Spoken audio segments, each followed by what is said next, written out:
శ్రీ చిట్టా దామోదర శాస్త్రి గారి విరచితమైన అమృతోత్సవ కథా వీధిలోని 8వ కథ పరిష్కారం ఏంటో చూద్దాం. రేపు 10వ తరగతి పరీక్షలు మొదలవుతాయనగా శ్రీనివాస హై స్కూలు మాస్టర్లంతా సమ్మె చేస్తారు అనే వార్త కార్చిచ్చులా వ్యాపించింది. విన్నవాళ్ళంతా తెల్లబోయారు. పరీక్షలు రాసే పిల్లలకైతే దిక్కుతోసలేదు. తల్లిదండ్రులు కూడా ఏమి చేయాలో ఎవరితో మొత్తుకోవాలో అంతుపట్టలేదు. పిల్లల తల్లిదండ్రులలో కరీం అనే పోలీసు ఉన్నాడు. ఆయన తన సహచరులతో, అంటే పోలీసు సహచరులతో అన్నమాట, ఈ విషయమే చర్చిస్తున్నాడు. అంతలోనే హెడ్ కానిస్టేబుల్ గారు ఒక కాగితం తన చేత్తో తీసుకుని వచ్చి, మనమంతా రేపు శ్రీనివాస హై స్కూల్ ముందు గలాబా జరగకుండా చూడాలి అన్నాడు మిగతా పోలీసు సహచరులతో హెడ్ కానిస్టేబుల్. మరి గలాబా చేసేది ఎవరు అని అడిగాడు కరీం. శాంతియుతంగా బడిపంతుళ్ళు సమ్మె చేస్తారట, దానిని విద్రోహ శక్తులు దాడి చేసి భంగపరుస్తాయని పంతుళ్ళు భయపడుతున్నారట. అందుచేత వాళ్ళందరూ వచ్చి ఎస్ఐ గారిని కలిసి వెళ్ళారు, అలా భంగపరచకుండా చూడమని, అక్కడ అలజడి జరగకుండా చూడమని అని హెడ్ కానిస్టేబుల్ చెప్పాడు మిగతా సహచరులతోటి. ఇంతకు వాళ్ళు ఎందుకు సమ్మె చేస్తున్నారో అని అడిగాడు కరీం, అంటే పోలీసు ఆయన. అదంతా పెద్దోళ్ళు చూసుకుంటారు అని హెడ్ బదులు పలికాడు. అంటే హెడ్ కానిస్టేబుల్కి విషయం తెలియదు ఎందుకు చేస్తున్నారు. వాస్తవంగా అవన్నీ తెలియాల్సిన అవసరం కూడా లేదు. వాళ్ళ పెద్ద ఆయన, వాళ్ళ అధికారి ఏం చెబితే చేయడమే పోలీసుల కర్తవ్యం. అలాగే మిగతా సైనికుల కర్తవ్యం కూడా అంతే కదా. అందుకని ఒక్కొక్కసారి తెలిస్తే తెలుస్తుంది విషయం, తెలవకపోయినా పర్వాలేదు, వాళ్ళు వాళ్ళ పై అధికారుల ఆజ్ఞను పాటించటమే వాళ్ళ పని. అందుకని హెడ్ కానిస్టేబుల్ విషయం తెలియదు అన్నాడు. అదంతా వాళ్ళు పెద్దవాళ్ళు చూసుకుంటారు, మనకెందుకు లేవని మిగతా కానిస్టేబుల్తో చెప్పారు. పిల్లల తల్లిదండ్రుల్లో అబ్రహాం అని ఒక ఆయన ఉన్నాడు. ఇందాకేమో పోలీస్ కరీం కూడా, వాళ్ళ పిల్ల కూడా ఈ శ్రీనివాస స్కూల్లో చదువుతుంది వాళ్ళ అమ్మాయి. అలాగే ఇక్కడ పిల్ల తల్లిదండ్రుడు అబ్రహాం అనే ఒక ఆయన ఉన్నాడు. ఈయన విద్యాశాఖలో చేస్తాడు, అంటే ఎడ్యుకేషన్ డిపార్ట్మెంట్లో చేస్తాడు. ఈయన అక్కడ అబ్రహాం అనే ఆయన యూడీగా పనిచేస్తున్నాడు అనమాట విద్యాశాఖలో. ఆ ఎడ్యుకేషన్ డిపార్ట్మెంట్లో తన సహచరులతోటి ఈ అబ్రహాము ఆ మాస్టర్ల స్ట్రైక్ గురించి చెప్దాం అనుకుంటూ ఉన్నాడు. ఇంతలోనే అటెండర్ గురవయ్య వచ్చాడు అక్కడికి, అంటే ఆ శాఖలోనే అటెండరే గురవయ్య. అతను ఒక వార్త తీసుకొచ్చాడు.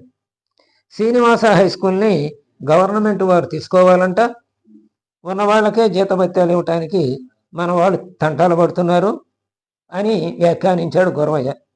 అంటే సరిగా జీతాలు ఇవ్వటం లేదు గవర్నమెంట్ వారు గవర్నమెంట్ స్కూళ్ళలోని ఉపాధ్యాయులకి. మరి నీకెట్లా తెలిసింది గురవయ్య ఈ వార్త అన్నారు అక్కడ మిగతా వాళ్ళు, ఆఫీసులో ఉన్న ఎల్డీసీలు యూడీసీలు అందరం.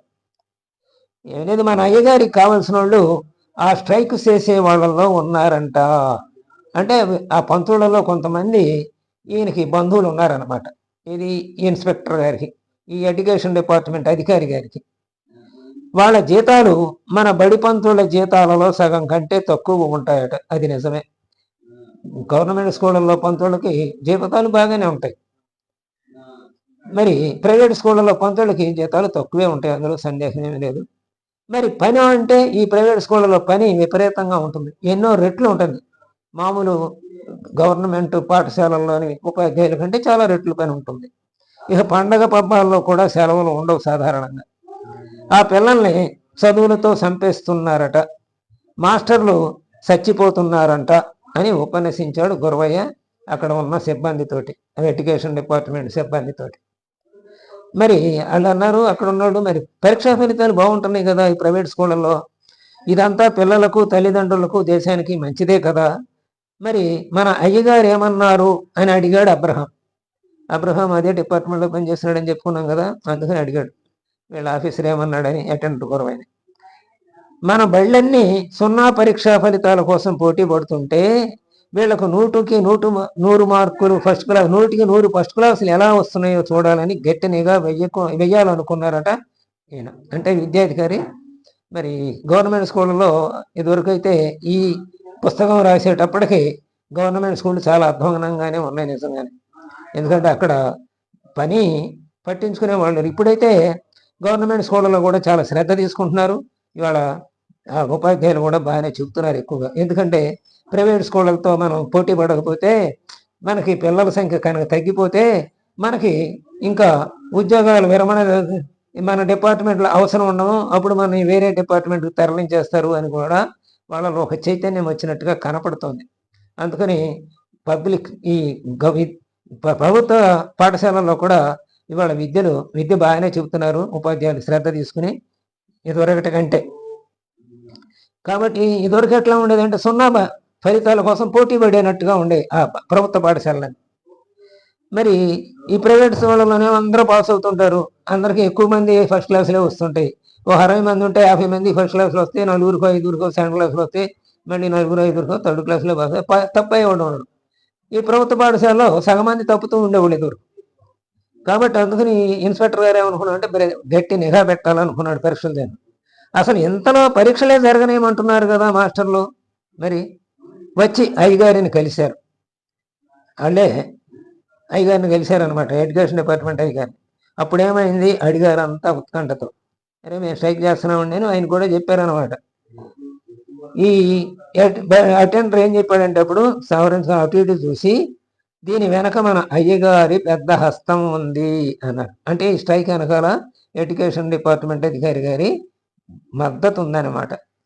నా పేరు మాత్రం చెప్పకండి అని గురవయ్య అనుకుని అట్లా చెప్పారంటే కొంప మునిగిపోద్దండో చెప్పొద్దు అంటూ వాళ్ళ తన చెప్పాల్సిన విషయాన్ని, అంటే గుడ్డ దులిపేసి వెళ్ళిపోయాడు అంటాం చూసారు, అట్టగా తన వార్త అంతా చెప్పేసి గుడ్డ దులిపేసి వెళ్ళిపోయాడు.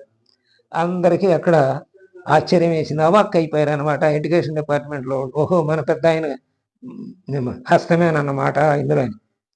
ఈ సమయంలో ఆ ఊళ్ళోకి సాధుమూర్తి గారు దిగారు. ఎక్కడ విన్నా ఇదే గోల, ఈ సాధుమూర్తి గారికి ఎక్కడ ఇదే వినపడుతుంది గోల.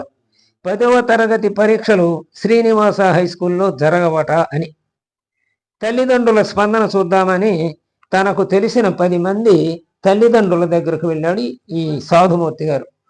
ఆ 10 మందిలో ఈ కరీము ఉన్నాడు, పోలీసు, అలాగే అబ్రహాం ఎడ్యుకేషన్ డిపార్ట్మెంట్లో పనిచేసే యూడీసీను ఉన్నారు.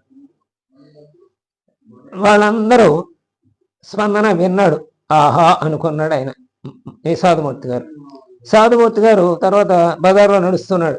అక్కడ విన్న తర్వాత వచ్చాడు, బజార్లో నడుస్తూ ఉండగా ఒక పెద్ద దాదా కనిపించాడు సాధుమూర్తి గారికి. అతని చేతి కింద, దాదా అంటే రౌడీ, ఆ రౌడీ కింద 10 మంది ఉంటారు. వీళ్ళ పని ఏమిటంటే ఎక్కడైనా డబ్బులు ఇస్తే వాడు చెడగొట్టరమ్మంటే చెడగొట్టి వస్తారు, అలాంటి వాళ్ళు అనమాట. అతడు సాధుమూర్తి గారికి సలాం చేశాడు. అంటే సాధుమూర్తి గారు అంటే ఎవరో తెలుసు అతనికి ఇతనికి అతను ఇద్దరు తెలుసు అనమాట. మాట వరుసకు మాస్టర్ల ధర్నాని చెడగొట్టే వాళ్ళని ఒక చూపు చూడాలని వాళ్ళ నాయకుడు చెప్పిపోయాడు అని చెప్తున్నాడు. ఈ దాదా అన్నాడు, దాదా కంటే ఇంకా పెద్ద ఆయన ఉన్నాడు. ఈ దాదా కింద 10 మంది ఉన్నారు, ఈ దాదాకి ఇంకా హెడ్ ఒకడు ఉన్నాడు. ఆ హెడ్ ఏం చేశాడంటే చెడగొడతారు ఈ స్ట్రైక్ని అనుకున్న వాళ్ళని పని పట్టండి, అంటే స్ట్రైక్ సరిగా జరగాలని అనమాట. ఇక్కడ అంటే డబ్బులు ఎవరో ఇచ్చి ఉంటారు ఈ దాదాకి పై హెడ్కి. అందుకని దాదా తన 10 మంది అనుచరులతో చెప్తున్నాడు, అరే అలా స్ట్రైక్ సరిగా జరిగేటట్టు చూడండి రా, అడ్డం రావద్దు, అడ్డం వచ్చిన వాళ్ళని వేసిపారేయండి అనమాట. అదనమాట ఇక్కడ విషయం. ఈ విషయాన్ని సాధుమూర్తి గారికి చెప్పాడు ఆ దాదా.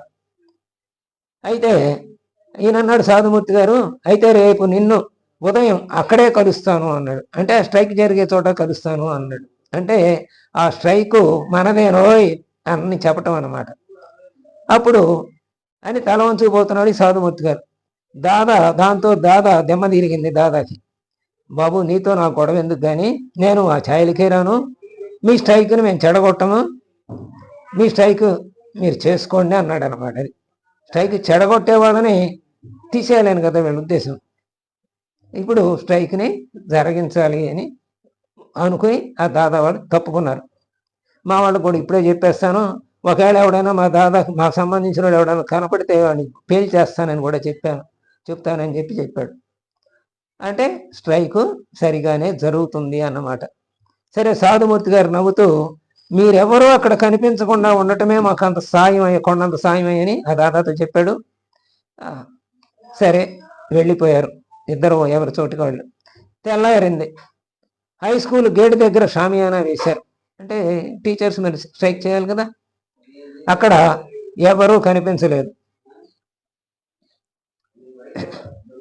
అంటే స్ట్రైక్ చెడగొట్టే వాళ్ళని ఇచ్చేయాలని కదా, స్ట్రైక్ చెడగొట్టే వాళ్ళని అక్కడే ఏర్పాటు ఇప్పుడు జరిగింది. సాధుమూర్తి గారు తోటి ఆ దాదా తప్పుకున్నాడు. అంటే స్ట్రైక్ జరగదన్నమాట. ఇప్పుడు నేను ఇందాక స్ట్రైక్ జరుగుతుందని చెప్పాను కదా, స్ట్రైక్ జరగదు ఇప్పుడు. అంటే అడ్డపడే వాళ్ళకి ఇప్పుడు సాధుమూర్తి గారు మద్దతు ఇస్తున్నారు. అదేంటో ఇప్పుడు చూద్దాం.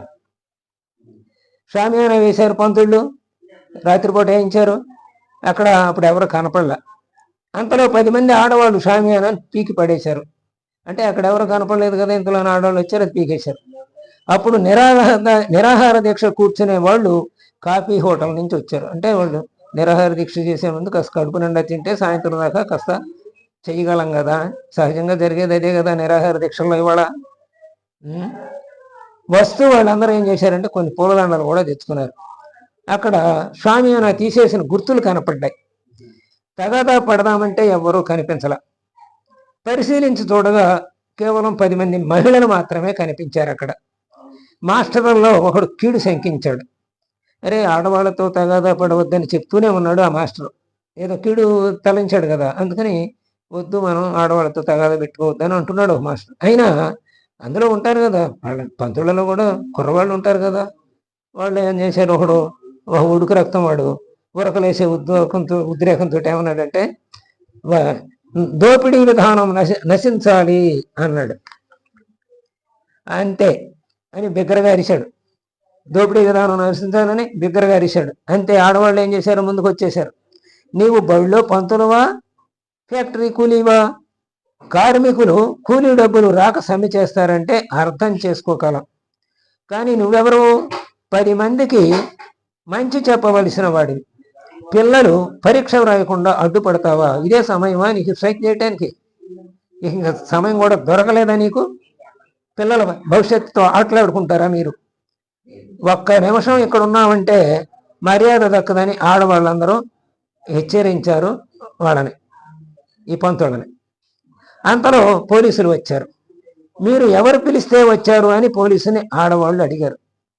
ఇక్కడ శాంతికి భంగం కలుగుతోందని తెలిసి వచ్చాం అన్నారు పోలీసులు. ఎవరు శాంతికి భంగం కలిగిస్తున్నారో వాళ్ళని పట్టుకోండి. ఇక్కడ జరగాల్సింది పరీక్షలు కదా, పరీక్షలు జరగకుండా చేయడానికి వచ్చిన వాళ్ళు ఎవరు, వాళ్ళని పట్టుకోండి. వాళ్ళు అశాంతిని కలగజేసేది అని ఆడవాళ్ళు చక్కగా చెప్పారు. పోలీసులకు అర్థమైంది కథ పాకాన పడింది అని. ఇదంతా జరిగే వాళ్ళకు 10 మంది పెద్ద మనుషులు బడిలోకి వెళ్ళారు. అప్పుడే స్కూల్ ఇన్స్పెక్టర్ గారు లోపలికి వెళ్ళారు.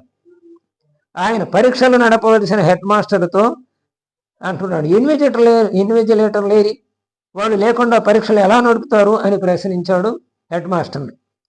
అప్పుడు సాధుమూర్తి గారికి అందుకున్నారు. అక్కడికి వచ్చారనమాట.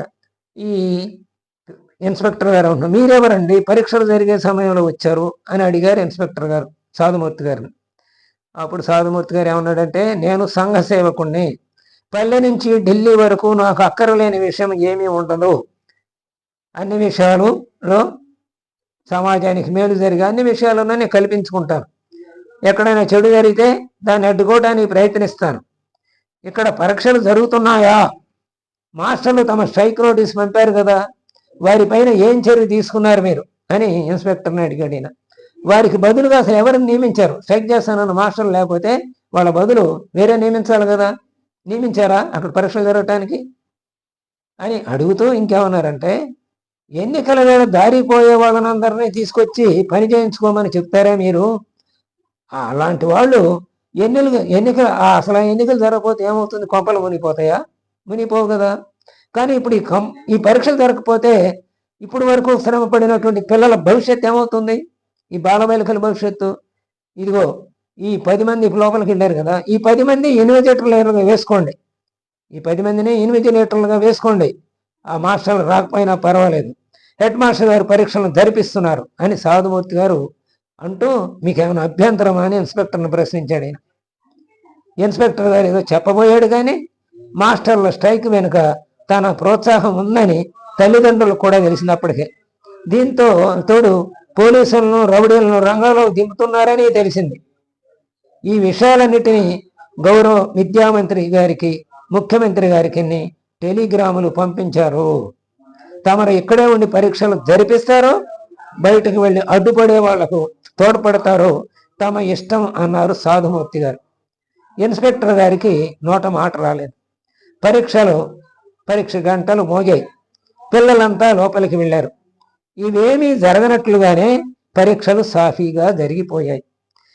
సెలవులు తరువాత, పరీక్షలు అయిపోయిన తర్వాత సెలవులే కదా, సెలవులు వచ్చినాయి, ఆ సెలవులు అయిపోయినాయి. స్కూల్ బయట మొగాలు వేసుకుని స్ట్రైక్ చేసిన నాయకులు ఉన్నారు. అయితే మిగిలిన మాస్టర్లు తల వంచుకొని బళ్ళలోకి వెళ్ళారు. పరిష్కారం ఈ రకంగా సాధుమూర్తి గారు చేశారు. అయితే ఇందులో కొన్ని నిజాలు ఏమిటంటే, పిల్లల మీద అతిగా శ్రమింపజేయటం, అలాగే ప్రైవేట్ స్కూళ్ళల్లో ఆ ఉపాధ్యాయుల్ని అతిగా వాడుకోవటం కూడా ఉన్నది. ఆ రెండూ లేకపోతే, అయితే పిల్లల్ని శ్రమింపజేయటం అంటే ఇదివరకు మన విద్యా విధానంలో, గురుకుల విద్యా విధానంలో అసలు 24 గంటలు అక్కడే ఉండేవాళ్ళు, అటు పని చేసేవాళ్ళు, అటు ఆటలు ఆడేవాళ్ళు, అలాగే గురువులు బోధించినవి వినేవాళ్ళు. అలా వాళ్ళకి శ్రమ లేకుండా ఉండేది. అక్కడే 24 గంటలు ఉన్న ఆ గురువు గారి భార్య అక్కడున్న పిల్లలందరినీ, రాజుగారి కుమారులతో సహా అందరినీ చక్కగా చూసుకునేవాళ్ళు, తమ సొంత పిల్లల్లాగా. అందుకనే సొంత పిల్లలలాగా చూసుకున్నప్పుడు వీళ్ళు కూడా వాళ్ళని తల్లిదండ్రులుగా భావించి వీళ్ళ క్షేమం కోరేవాళ్ళు వాళ్ళేనని తలచి, వాళ్ళకి కావలసిన పనులన్నింటిలో కూడా వెళ్ళి కట్టి పొలాలు ఏరుకురావడంతో సహా అన్ని పనులు చేసి పెట్టేవాళ్ళు. వాళ్ళకి శ్రమ అనిపించేది కాదనమాట. మా తల్లిదండ్రులని ఎప్పుడైనా భావనతోటి వీళ్ళు ఆ గురుపత్నుల పట్ల ఉన్నారో అప్పుడు వీళ్ళకి శ్రమ అనిపించేది కాదు. అలాగే వాళ్ళు కూడా వీళ్ళని బిడ్డల్లాగా భావించి వాళ్ళకి ఎంతవరకు ఏది చెప్పాలో అది చెప్పేవాళ్ళు. అలాగే బోధన సరిగా జరిగేది, అలాగే నైతిక విలువలతో పాటుగా బోధన జరిగేది. ఇప్పుడు అది లేదు. నైతిక విలువలు ప్రైవేట్ స్కూళ్ళల్లో నైతిక విలువలు నీ గురించి అసలు ఏం చెప్పటల్లా. ఇవాళ ప్రభుత్వ పాఠశాలల్లో వాళ్ళకి ఇతర విషయాలు తెలుస్తున్నాయి, ఇతర విషయాలు, బయట విషయాలు ప్రభుత్వ పాఠశాలల్లో వాళ్ళకే తెలుస్తున్నాయి. కానీ ప్రైవేట్ పాఠశాలలో కేవలం వృద్ధి కష్టపడి ఇచ్చేసి అవే చెప్తున్నారు. ఎక్కువ పాఠశాలల్లో అట్టగా ఉన్నాయి. ఎక్కడో కొన్ని మినహాయింపులు ఉంటే ఉండవచ్చు, కానీ సహజంగా జరుగుతున్నది అది. అయితే పరీక్షల ముందు అసలు ఉపాధ్యాయులు మరి మంచి చెప్పవలసిన వాళ్ళు, సమాజంలో మంచి నేర్చుకోవాలని వెదజల్లవలసిన వాళ్ళు, విద్యార్థుల ద్వారా వాళ్ళ మనసుల్లో ఆ మంచి బీజాలు నాటవలసిన వాళ్ళు పరీక్షల ముందు స్ట్రైక్ చేయటం సరైన పద్ధతి కాదు కదా. మిగతా సమయాల్లో చేయొచ్చు. కాబట్టి సాధుమూర్తి గారికి అందులో ఉపాధ్యాయులు 10 మంది ఉంటారు, విద్యార్థులు 1000 మంది ఉంటారు. లేకపోతే 1000 మంది విద్యార్థుల భవిష్యత్తును నాశనం చేసి ఈ 10 మంది ఉపాధ్యాయుల భవిష్యత్తు కోసం పాటుపడటం అనేది ఉపాధ్యాయులు చేయదగ్గ పని కాదు. అందుకనే సంఘ సేవకుడైనటువంటి సాధుమూర్తి గారు పరిష్కారాన్ని ఈ రకంగా సూచించాడనమాట. స్వస్తి.